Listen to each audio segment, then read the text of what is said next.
أعوذ بالله من الشيطان الرجيم. بسم الله الرحمن الرحيم. أقم الصلاة لدلوك الشمس إلى غسق الليل وقرآن الفجر إن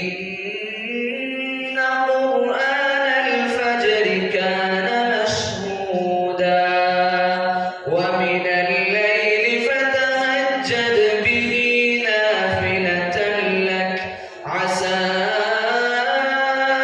أن